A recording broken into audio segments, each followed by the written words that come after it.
तो सबसे बड़ा ग्लोबल इवेंट था सर कल का, जरा इस पर अपनी राय दें।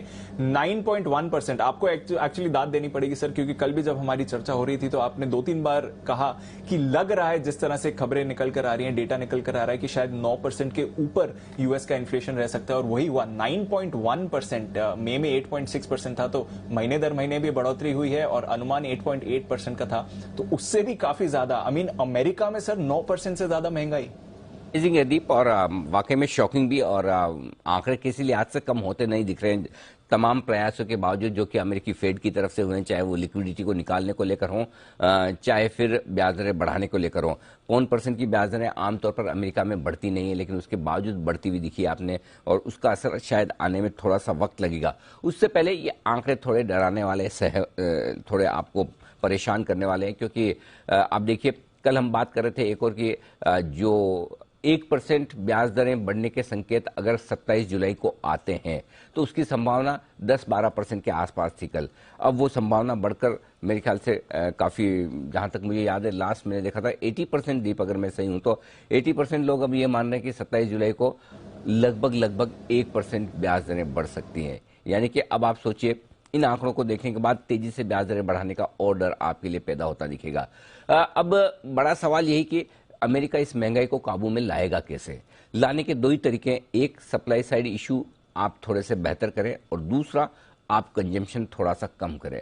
तो कंजम्पशन कम करने को लेकर अमेरिका प्रयास कर रहा है, ब्याज दरें बढ़ाइए और तेजी से बढ़ाएगा। अब ये मानकर चलिए 5% तो बढ़नी, इसमें तो कहीं कोई किसी को शक शुबा है ही नहीं। हो सकता है 1% भी बढ़े, मुझे पता नहीं, मुझे ध्यान में नहीं, डेटा चेक करना होगा कि क्या पहले कभी एक बार अमेरिका में एक ही बार में 1% ब्याज दरें बढ़ी भी हैं या नहीं।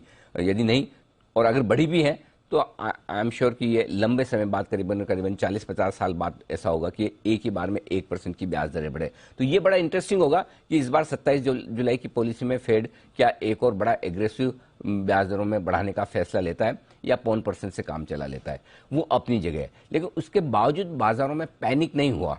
हो सकता था, हुआ नहीं। इसकी वजह दीप यह है कि इन महंगाई के आंकड़ों को देखने के बाद बाइडेन साहब हरकत में आए, उन्होंने अपना स्टेटमेंट दिया, और स्टेटमेंट में उनका यह कहना था कि हाँ, महंगाई दर परेशान करने वाली है, चिंता की बात है, लेकिन उतनी नहीं जितनी आप सोच रहे हैं। और जो कुछ भी गैस के दाम बढ़े हैं, जो कुछ भी कमोडिटीज के और दाम बढ़े हैं, उनका असर इस महंगाई में आना बाकी है, और वो आपको देखने को मिलेगा। यहां तक कि उन्होंने तो आंकड़े भी देखे किस तरह से 40-50 सेंट की कमी गैस के दामों में होती हुई दिखी है, जिससे कि लोगों को ये अंदाजा लग पाए कि वाकई में महंगाई का ये जो आंकड़ा है ये पिछला है। अब बाजारों की रिकवरी के पीछे दो कारण हैं।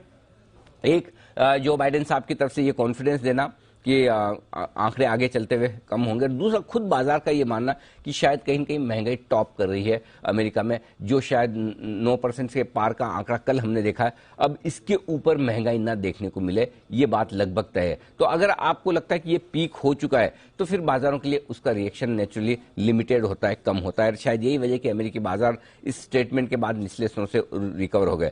तो इन शॉर्ट, अगर आप डे टू डे मार्केट देख रहे हैं, मिनट टू मिनट मार्केट देख रहे हैं, तो नेचुरली आपके लिए जो रिलीफ वाला स्टेटमेंट आया वो काम का है कि अमेरिकी राष्ट्रपति मान रहे हैं कि यहां से महंगाई कम होगी। और अगर आप लॉन्ग टर्म मार्केट देख रहे हैं तो अभी भी चुनौतियां बरकरार हैं, क्योंकि अगर लॉन्ग टर्म मार्केट के लिहाज से अगर आप देखें तो अब भी ब्याज दरें बढ़ेंगी, एक बार नहीं कई बार बढ़ेंगी, तेजी से बढ़ेगी। और इस साल अगर 1.25 से 2% और ब्याज दरें बढ़े तो आश्चर्य नहीं होगा। तो मेरे ख्याल से मीडियम से लॉन्ग टर्म की चुनौतियां अमेरिका के लिए बरकरार हैं, और अगर ब्याज दरें बढ़ाने से और कमोडिटीज के दाम कम होने से महंगाई वहां पर काबू में आ भी जाती है, तब भी थोड़ा वक्त लगेगा और उसका असर ग्रोथ पर देखने को मिलेगा। तो आई थिंक इकोनॉमी के लिहाज से अच्छी खबर नहीं है, लेकिन हाँ, मार्केट उतना ओवर रिएक्शन इसलिए नहीं दे रहे कि बाजार काफी हद तक पचा चुके हैं, और साथ ही इस स्टेटमेंट से कॉन्फिडेंस भी मिला है। जी दीप।